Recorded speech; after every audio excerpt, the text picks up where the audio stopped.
दोस्तों, वो जिस रास्ते से भी गुजरता था वहाँ कोसों दूर तक इंसान तो क्या, इंसानों की छाप तक मिलनी बंद हो जाती थी। जहाँ जहाँ भी वो जाता, लोग इलाका खाली कर उसकी पहुँच से दूर निकल जाते थे। जानते हैं क्यों? क्योंकि इंसान के रूप में वो था एक खूंखार जानवर। पैसे के लिए वो लोगों को अपना निशाना बनाता था और उसका हथियार होता था रूमाल। जी हाँ, एक पीला रूमाल। वो रूमाल से देता था अपने शिकार को मौत, क्योंकि खून से लगता था दुनिया के सबसे खतरनाक सीरियल किलर को डर। एक नहीं, 200 नहीं, 300 भी नहीं, पूरे 931 लोगों को उतारा था उसने अपने पीले रूमाल से मौत के घाट। व्यापारी, काफिला और पीला रूमाल। आज की कहानी है एक ऐसे ठग की जिसे दुनिया का आज तक का सबसे क्रूर सीरियल किलर का खिताब हासिल है। दोस्तों, आज की इस कहानी को समझने के लिए हमें उसी युग में चलना पड़ेगा जिस युग की ये कहानी है, यानी कि 1765 से 1840 के बीच। तो आप तैयार हैं? तो चलिए कहानी शुरू करते हैं। 18वीं सदी खत्म होने को थी। मुगल साम्राज्य खत्म हो चला था। ईस्ट इंडिया कंपनी ने अपनी जड़ें जमा ली थी। ब्रिटिश पुलिस देश में कानून व्यवस्था दुरुस्त करने में जुटी हुई थी, लेकिन दिल्ली से जबलपुर के रास्ते में पड़ने वाले थानों में कोई भी दिन ऐसा नहीं गुजरता था जब कोई पीड़ित आदमी अपने कोई करीबी की गुमशुदगी की रिपोर्ट दर्ज कराने थाने ना आता हो।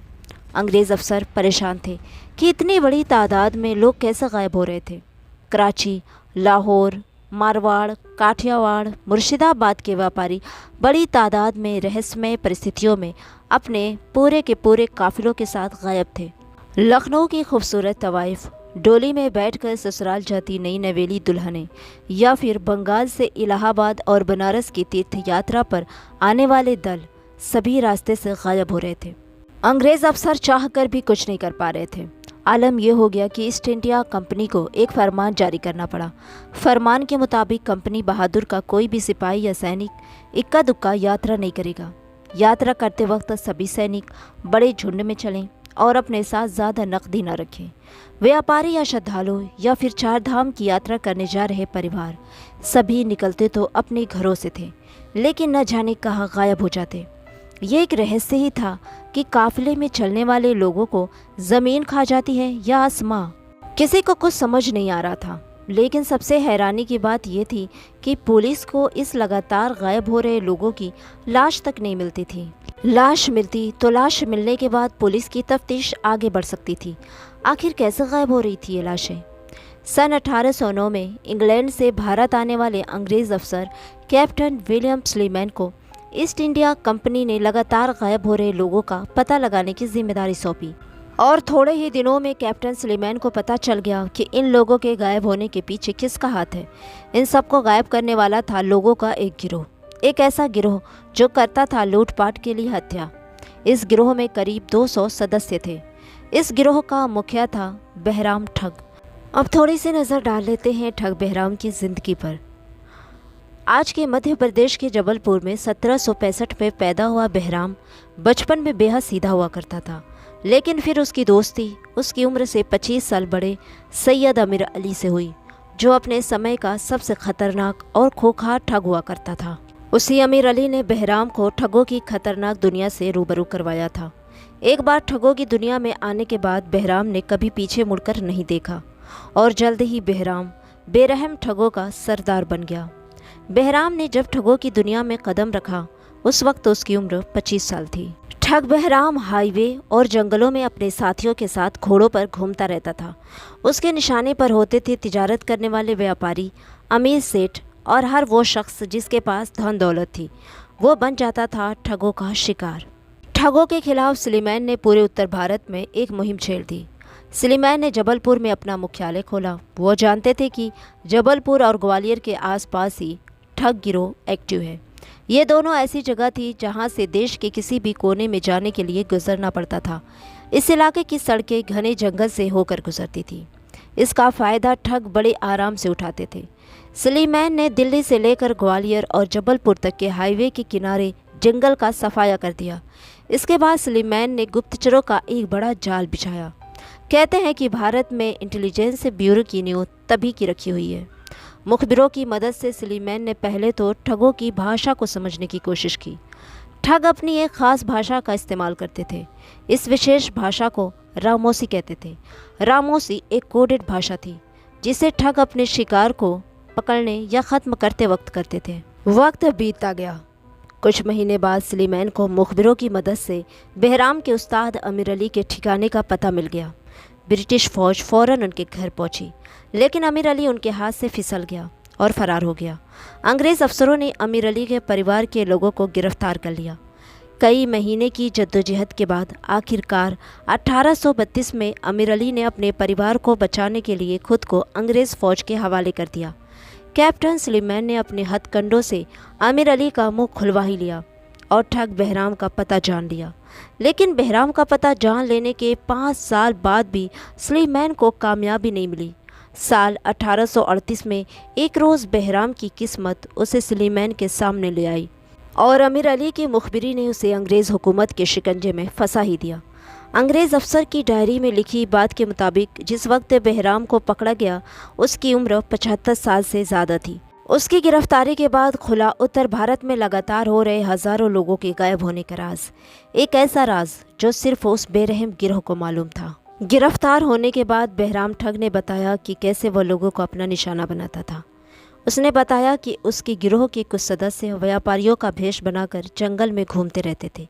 व्यापारियों के भेष में ही इन ठगों का पीछा बाकी गिरोह करता रहता था। रात के अंधेरों में जो भी व्यापारियों का काफिला जंगल से गुजरता था, नकली भेष धारण करने वाले ठग उनके काफिले में शामिल हो जाते थे। काफिले के लोग जब गहरी नींद में चले जाते थे तो दूर से गीदड़ के रोने की आवाज़ आने लगती। ये आवाज़ पूरे गिरोह के लिए एक कोडेड आदेश होता था कि अब काफिले पर हमला बोला जा सकता है। थोड़ी ही देर में अपने साथियों के साथ ठग बहराम वहां पहुंच जाता। सारे ठग पहले सोए हुए लोगों का मुआयना करते। उसके बाद बहराम ठग अपने साथी को अपना सबसे पसंदीदा रुमाल लाने का आदेश देता, पीला रुमाल। पीला रुमाल मिलते ही बहराम ठग अपनी जेब से एक सिक्का निकालता और रुमाल में एक सिक्का डालकर गांठ बनाता। सिक्के से गांठ लगाने के बाद बहराम ठग एक एक करके सोते हुए काफिले के लोगों का गला घोट देता। काफिले में शामिल सभी लोगों को मौत के घाट उतारने के बाद बहराम ठग अपने साथियों के साथ मिलकर जश्न मनाता था। लेकिन जश्न मनाने से पहले उन्हें करना होता था एक और काम। ठग मरे हुए लोगों की लाशों की घुटने की हड्डी तोड़ देते थे। हड्डी तोड़ने के बाद लाशों को तोड़ मरोड़ कर मौके वारदात पर ही एक गड्ढा खोदकर दबा दिया जाता था। दरअसल काफिले में शामिल व्यापारियों को मारने के बाद बहराम ठग और उसके गिरोह के सदस्य उनकी वहीं कब्रगाह बना देते थे। अगर उसी जगह उनकी कब्रगाह बनाना संभव न हुआ तो उनकी लाशों को पास के किसी सूखे कुएं या फिर नदी में फेंक देते थे। यही वजह थी कि पुलिस को गुमशुदा लोगों की लाश कभी नहीं मिलती थी और न ही उन ठगों का कोई सुराग मिल पाता था। जब तक बहराम और उसके साथी काफिले के लोगों को ठिकाने नहीं लगा देते, तब तक उसके गिरोह के 2 सदस्य दूर खड़े हुए पूरे इलाके पर नज़र रखते थे। शिकार का काम तमाम होने के बाद ये दोनों हाथ में सफ़ेद रुमाल लिए हिलाते रहते। इसका मतलब था सब ठीक है। जैसे ही उन्हें खतरे का अंदेशा होता, वे दोनों सफ़ेद रुमाल हिलाना बंद कर देते। रुमाल नीचे होते ही ठग चौकन्ना हो जाते।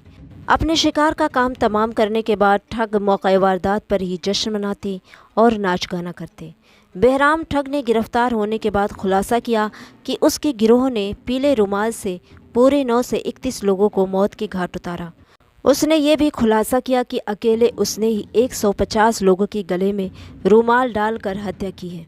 बहराम की गिरफ्तारी के बाद उसके गिरोह के बाकी सदस्य भी पुलिस के हत्थे चढ़ गए। अगले 2 साल तक अंग्रेज़ों की अदालत में ठग बहराम के खिलाफ मुकदमा चलता रहा और 1840 में बहराम को जबलपुर के पास कटनी में सलीमनाबाद में एक पेड़ में खुलेआम फांसी पर लटका दिया गया और उसके साथ लटकाया गया था 40 और ठगों को, जबकि कुछ ठगों ने अंग्रेज़ अफसरों के सामने घुटने टेक दिए थे। उनके लिए कैप्टन सुलेमान ने जबलपुर में एक सुधार गृह खुलवा दिया। बहराम ठग को किंग ऑफ ठग्स का रुतबा भी हासिल है। दुनिया भर के अपराधियों की लिस्ट में लिखे तमाम सीरियल किलर्स के मुकाबले जो दहशत बहराम के नाम की थी, ऐसी न तो उससे पहले किसी की देखी गई और न ही उसके बाद ये खौफ किसी के नाम का हुआ। 1790 से लेकर 1840 के बीच ठग बहराम ने 931 सीरियल किलिंग की, जो कि विश्व रिकॉर्ड है और इसलिए ठग बहराम का नाम Guinness book of world record में भी दर्ज है। दोस्तों, अगर आपको जुर्म की नई और पुरानी कहानियाँ सुनने का शौक़ है तो मेरे चैनल को सब्सक्राइब ज़रूर करें। शुक्रिया। मिलती हूँ जल्दी एक नई क्राइम स्टोरी के साथ। तब तक के लिए बाय बाय, टेक केयर।